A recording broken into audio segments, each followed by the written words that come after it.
Hello and welcome back to V-Road, CCTCG's weekly Vanguard Podcast. I'm Cole. I'm Trey. And, we got Trey back this week. A little busy last week, I think. He got to miss out on our first of what I like to call Nation Know-Hows, and we did it on Stoicheia. So, real quick, if you have anything you just want to say about Stoicheia, go ahead and throw it out there.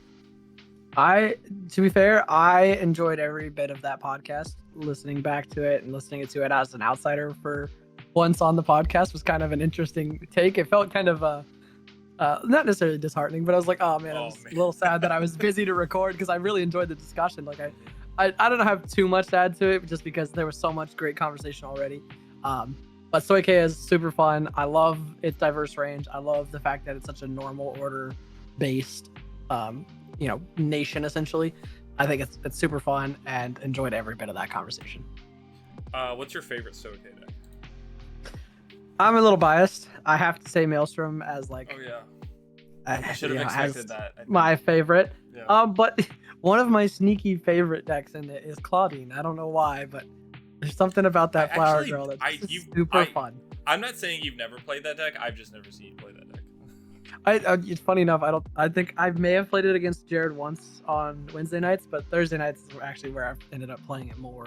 Oh, okay. I don't know why. It just happens to be that time. Have you ever played it in a tournament? A couple times actually, yeah. Okay. I think at least 3 times. Gotcha. One time I got third. I think that's the best I ever did with it. The other times I middle of the pack. So. Gotcha. Well, okay. Cool. So, I guess we can just get right into today's topic, which is, in my opinion, one of the two things that I think is like truly wrong with Standard, and that's gonna sound kind of harsh when I say that the topic today is Stride decks, but when I mean that they're one of the problems with Standard, I mean I'm really just talking about the fact that like they have a front row power buff that scales with how many face-up G zones you have. They're not the only decks that have scaling power to their front row, and they're definitely not the last, because as of recording we now know what the new Liel does, and there's some sort of aspects of that going on there, but what it comes down to is it feels really unnecessary to me in a deck where there are a lot of strides in it. That there's either a lot of strides in it or there's just a lot of cards in these decks that give enough power that you really just don't need that front row buff. At least yeah, I think it should be two things. We should either not be printing, I think what it is, I feel like there are some strides that have power that scale off of G units already, but if they don't, I just think there shouldn't be skills that have power that scale off of something. Like my best example is like the Messiah strides. Like they all have some sort of ability where they'll give something power based on the amount of things like you unlock, and I just don't really think that's necessary to stack with like front row power at worst, so at best it's an amount of power that your opponent would have PG'd anyway, and at worst it's just overwhelming and your opponent can never reasonably guard it in some instances or some decks they're using. Yeah, I don't know, I just not big on it. It feels a little like I can't say unskillful because it's not. Like you have to live to the late game for it to really be a crazy amount. It just feels a little too free, I think. Since the entire purpose of the Stride deck sets are to Stride. Like that's kind of their niche. That's what they do. That's what they're good at.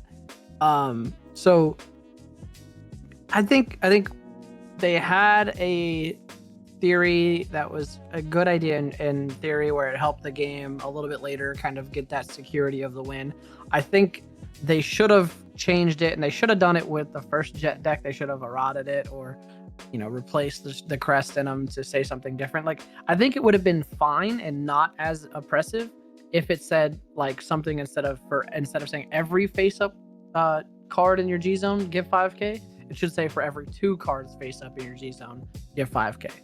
So then, you know, at that point in time, if you get all 4 of your strides off, you know, if you're going the first stride, or if you have essentially all 8 of your you know, cards face up in your Z zone, then you're plus 20k to the front row. I think that would be fine. But the fact that you can get to like plus, you know, 40k kind of casually feels a little off in numbers, especially like when you're saying like Messiah being the biggest effect of it so far, of having pretty much all of its unit get plus 5k if there's a lock card, or GB1 if you have a Messiah give 5k, or boost to give 5k to your Vanguard. Like there's a lot of things that give power in a lot of other situations. I think the best way to describe it is a lot of these decks are designed without the crest in mind, which just in the amount of power they're gaining will be clear in that regard only.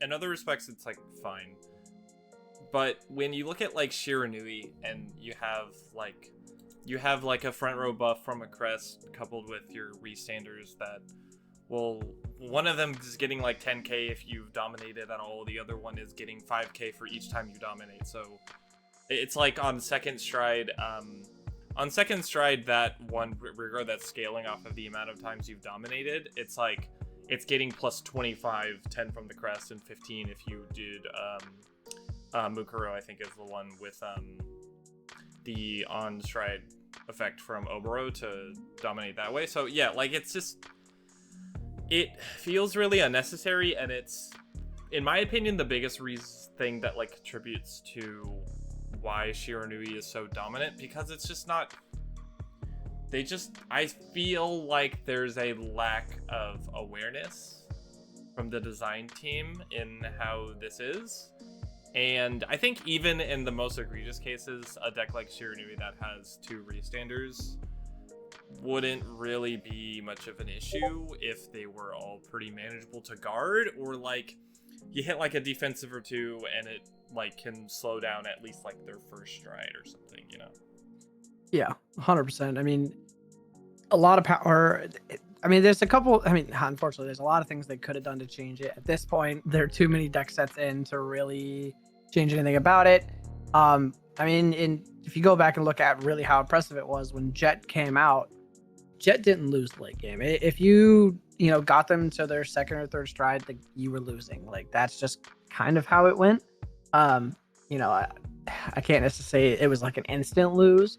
Like, you still could pull out wins, but between GG and all these other cards that are just allowing you to plus, and then they're having to ban Brainwash Spoiler in the deck. I mean, there's a lot of things they had to do to slow the deck down, because otherwise it would only get to the late game and just win. So it's hard to say. I'm very glad that the deck sets are in the game. I think they could have been executed slightly differently. I don't really have a base problem with them. The biggest problem with them is they kind of come out as like, hey, here's the deck set, here's the support it has, and that's all you're kind of getting. So far, we've gotten a little bit of support with 2 promos, one for each Messiah and Jet, which I think are very good promos. I think both of them do, fill in that little bit of gap that those decks needed to stay up with current meta. Luard is just, Keter, so it can run a lot of good cards. It just got a huge ban with removing Saragon from it. So kind of hurts it, but that card was in there good enough to keep it in a very meta relevant spot. And being able to run Maples and things, just generic Keter on it is pretty good. So I don't think it needs a whole lot of support. I do fear for like Hari, not as much coming out, because there are a lot of cards that just say, put to soul or soul charge or things like that. So I think Hari is going to be in a good spot. But for Night Rose, I do fear that some of the support cards are going to be just okay that you want to replace, but there's not going to be enough things that have the hollowed keywords outside of this deck set. That's going to be a problem, I think. I think Night Rose is in a really weird spot because she's entering into a nation that doesn't really accommodate her anymore. Like, there are cards that can help you revive stuff from drop. Like hollow as a keyword is actually like really generic. I think her first stride like calls something from drop in hollows. I think it's a 5k or something like that. So it's weird. It's not really, you could run a fair amount of generic Stoicheia stuff in here and get away with it reasonably, but I think it's weird. I think we might have the exact opposite opinion on this. I appreciate the stride decks for being rather eternal in what they are. Like, yes, they can get support, but I think pretty much quite literally only because of the scaling 5k of the crest. Like, you don't really have to do too much editing to make sure the deck can like get wins. I know that, like, you know, you can still take Chronojet and feel pretty like you could take any stride deck and feel like pretty safe in playing it. You know, you have a lot of tools in them that they all get that help you stride rather easily and get the resources you need to do like big turns and stuff like that, and that never really changes. Like, the most meaningful card that like Messiah ever got was like a thing that let it soul charge so it could draw more off of the unlocks and stuff. And then there's but there's like also weird order variants that are also like just as good. It's weird. I like how self-contained all these decks are, because I think for what they're meant to do, which is get older players back into the game, I think they did a really good job on that. And I think the more stride decks they make at this point isn't really for, it's for like the same purpose, but they've already kind of succeeded in that initial goal. So now it feels almost kind of not like an anniversary product, but like a nostalgia product, like especially with these two, like Hari and Night Rose, like these two coming at around the same time. It just makes a lot of sense, you know. I do think it's interesting how they're releasing both at the same time on this one, instead of, you know, announcing one, doing one, and then the other. I don't see any problems with that. I don't necessarily see any plus side to it as well. Sure. Yeah. I mean, I can't really come up with any arguments or reasons why they shouldn't, but I just think it's weird that they kind of broke the chain of doing one, waiting a bit, one, waiting a bit. And it may be just because that they just don't want to piss off one fan base or the other of these two deck sets. I just know that they're when it comes to Hari and Night Rose, like the characters who played them in the anime are like always seen as like a pair, and those decks, when they've ever gotten support, they've always gotten support at the exact same time, and, you know, to a similar degree of power as well. Night Rose always a bit more so somehow, but yeah, like, to me it makes sense, but I don't think anybody would have cared if these were released separately, but it's very expected that they would release at the same time, I guess. I don't know, it's weird. Fair enough. I do think both are going to be fun, though. Yeah, I mean, at the end of the day, it's calling from Soul and calling from Drop. Like, that's just what, you know, this is what you did in these nations already if you played, like, Luque or Zorga or whatever. So, I do think, I did want to kind of bounce off of what you said way earlier, which was about how much the power of the crest like scales.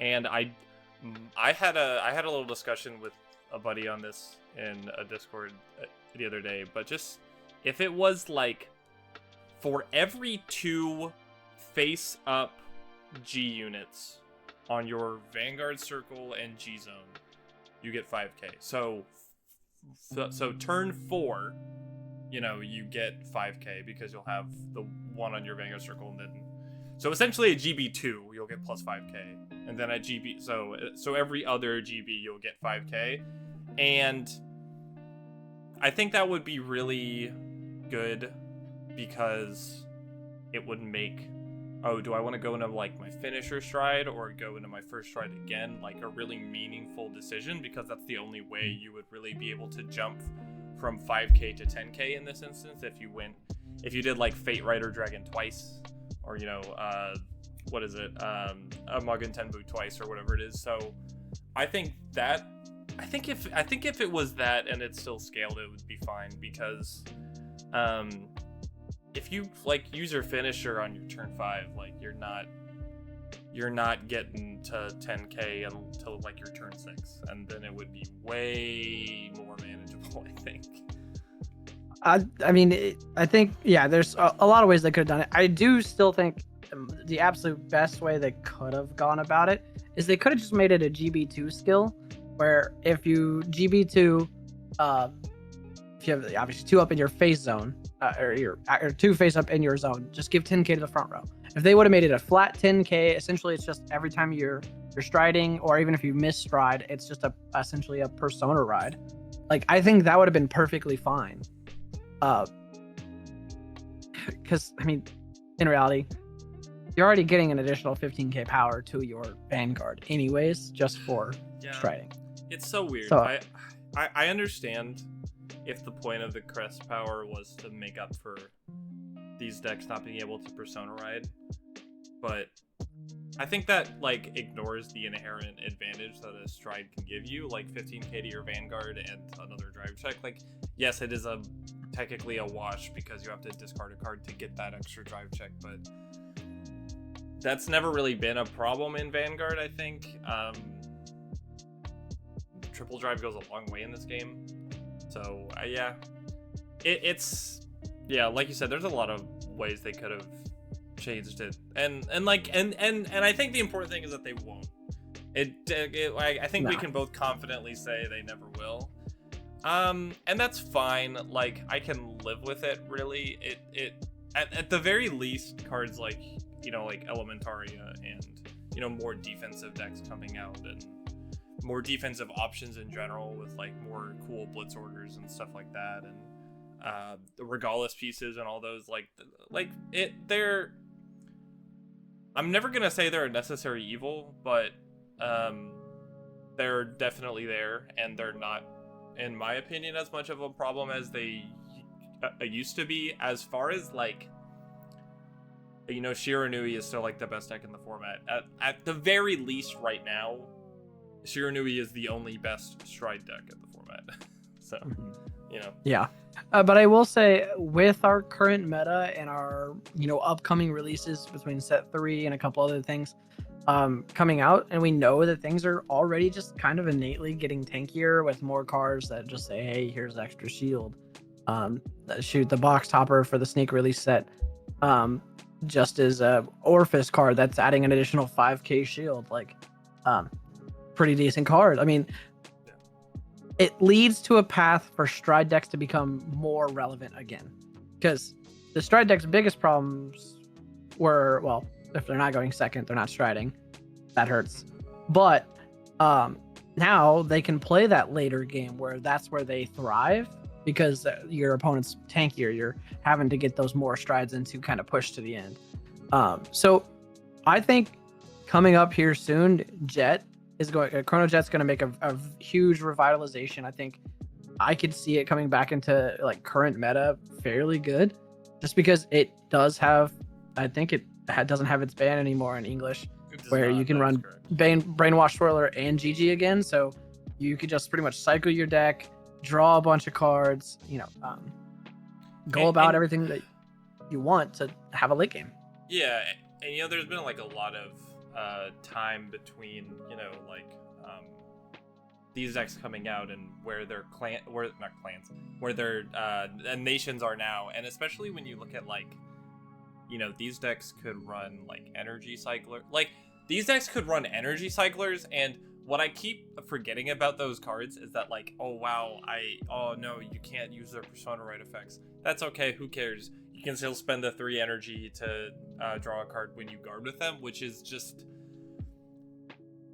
so underrated, when I think it probably isn't underrated, but it's just I can't overstate how far that goes, especially for like decks like these.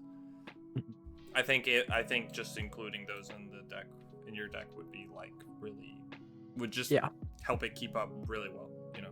Yeah, very very relevant. It's just good. So yeah, all goes into the Stride decks are going to have I think a pretty decent resurgence just because of the fact that the game goes a little bit later now. Like, you know, you're not really dying turn 3, turn 4, turn 5. Sometimes you're dying in those early turns if it's just crazy fluke, you know, bad luck happens. It does. That's part of Vanguard. But with the fairly consistent games going slightly later now, or at least feeling like they're going later, I think there's a good chance that, especially with Hari and Night Rose coming out, that a lot more Stride decks will kind of make a resurgence. I think those two decks are going to come in and be fairly meta relevant. I don't think they're going to be like crazy topping everything, but I think we'll see them played more consistently. At least at our locals, Messiah's seen a lot more replay ability lately. I can see Jet coming back. I know there's kind of a stigma at our certain locals of Jet being ran, but it's still I still just think they're all just generically good because of their crest. Yeah. So what is it? You said something earlier. I don't remember what it was now. I think it.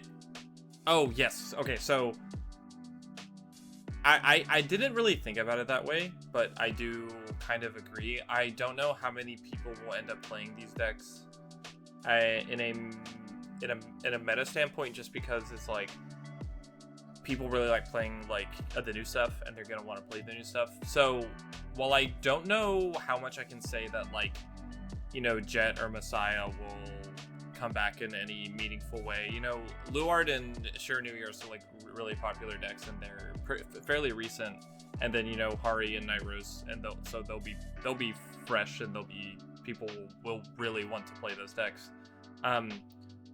So I think I do actually kind of agree now that you bring it up. I think they will have a meaningful impact on the meta again, because of, like you said, like, decks are trying to go for a bit of a longer game in like a Reziel, Android, Shoja Doji to an extent,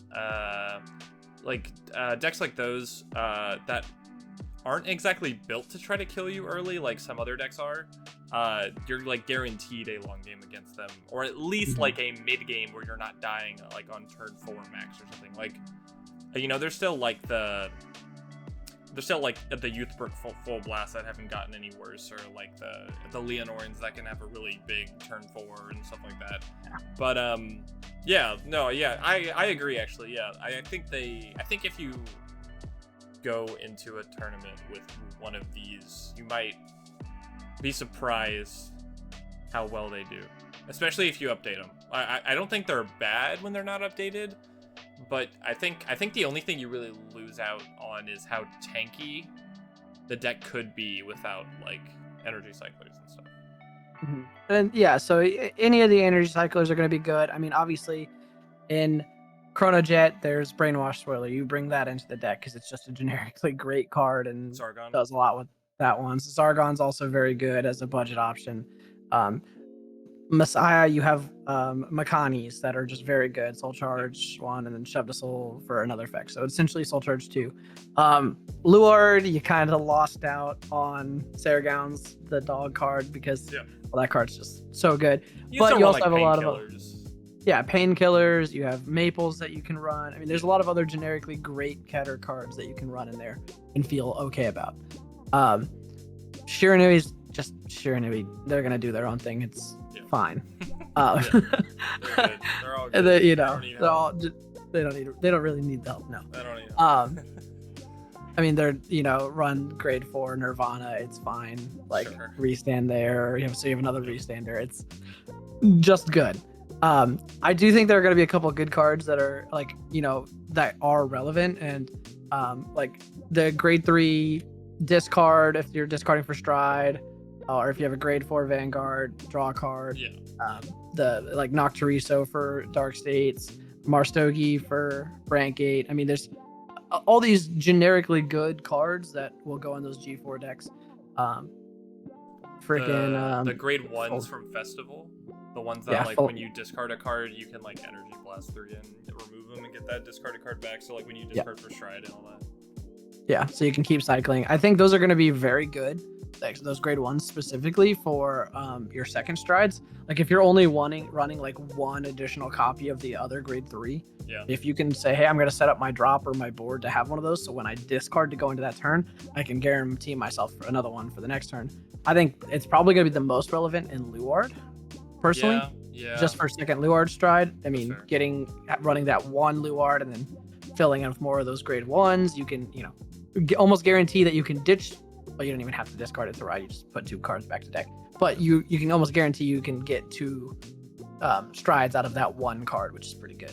And it gives you another thing to use your energy on. So there's a lot of great cards that come in this set specifically, but I think there are plenty enough generics for each of them that if you want to cater to the deck to more how you want to play, you have all of those options perfectly fine. So yeah, what is it? Because like, there's like a Messiah player I know of who runs it with like a lot of random set orders or something. He just has like a weird set order based build with Messiah, which is, in my opinion, it's fun. I kind of like his list. It's goofy. I think it's one of those ones we don't see a lot of crazy builds in our day and age of Standard. Other than specific decks that require you to do different things. But yeah, running the Welstra grade 2 ride line, run 4 of the grade 2 orders, so you soul charge and you draw a card for the product. Yeah. So you can operate it at grade 2 to draw a card, which is pretty good. You run those. He also runs the Dual Nation Brantgate Keter cards, so he can cycle cards from deck and that kind of things. So his list, I don't know if I would ever build it. I would think it would be fun to play test a couple times and run it through like CFA or Vang Pro or something to test it. Seeing him play it, he really enjoys it that way, and it fits his kind of play style he wants with it. So all the more power to him. But yeah, I mean, there's a million ways you could fry a fish. It just I'm a little uptight, I guess. I really like to stick to like a Dex archetype. I would never build any Stride deck like that. But I mean, hey, if it works for him, it works. It definitely did the one time I played against it. Like there's I would argue there's few wrong ways to build these decks. Unless you're trying to. What's up? I was gonna say I say that. But also, I think he did have to end up changing his deck set because he can't run the grade 2 in the ride line anymore. Oh my god, that's because of the locking to their pre-selected ride lines. So I don't know how he changed up his list. I'm very curious to see that. I haven't seen it. For players like me, I'm happy about that. with my mindset for how I build decks, but yeah. I think there's some cool stuff you can put in the main deck. It's like you got. I still don't even think running those products are I don't think those are it's a bad idea because it's literally just a soul charge and draw one. Dog, I used to run the prison order in there, just a soul charge 3, and I was set for a whole game off that. It was crazy. Yeah, I mean, there's many things like that you could get away with. I think Messiah's probably the most goofy one you can get away with because of just random set orders like prison or products. But I don't know, it's fun, and I'm glad that he enjoys it and he has fun with it, and he does pretty decent with it. Again, I don't know how it's changed since the ride line change, but who knows. Yeah, and I guess that's something I hadn't thought about, but it's very important. I think that is very important that those decks have that, in that, like, if they're not gonna do anything about the crest, they gotta do. I feel like you can't do nothing about the power these decks have. So that, at the very least, hitting their consistency in a way, or like hitting their ceiling for what kind of resources they can accumulate early, is more than reasonable. Shiranui is my favorite example of that. Just felt wrong seeing the Shojidoji stuff in there. So I don't know. Yeah, I think it was fun while it lasted, and it was cool, and it was like, hey, I can really build this deck to be very great, which as a base dominate has always been great. So it makes sense, but it kind of feels bad to target one specific deck for its ride line. But like, no, you can't run this. So putting all of the decks to say, hey, if you're a Stride deck set, you run the main ride line, which all of them are just generically all right. So there's really nothing wrong with the grade 2s in the deck, which is really always the one that you replace because you had to have the grade 1 and you have to have the grade 3. So the grade 2 is the odd one out. I really do. I know you won't care as much about this, but it's still worth saying on the episode about Stride decks. I think the only other reason why the power scaling is a huge issue in that, like, for how these decks affect their premium counterparts, they're pretty annoying and like, oh, do you want to play, like, oh, did you play Luard since, you know, it came out in G and it has been a relevant deck all throughout Premium's history? It's just never been bad. Oh, do you want to, like, update it so, you know, it can reach its new ceiling? You gotta get this a silly grade 1 that's like $80 each or whatever, like $100 each, and you gotta get a playset, and you know, it's a card you might not even ride every game going on like your turn 1. Like, we have like a grade 2 now that you can discard to check the like top 3 or top 5 or something and grab a grade 2 or lower card to like help kind of fix for stuff like that. But it just still doesn't feel good to have your clan kind of hijacked by something you shouldn't really have to pay like anywhere near that kind of money for. Especially if you just wanted to play it in standard and that was good enough for you. Like, it feels really, you know, it just contributes to a lot of bad practices with people like scalping the decks for these grade 1s and stuff like that. So it's just, I don't know. I think it's not good for the game. Yeah, and the fact that it's only set for a very specific decks. Like, there's only gonna be 6 decks that have the crest.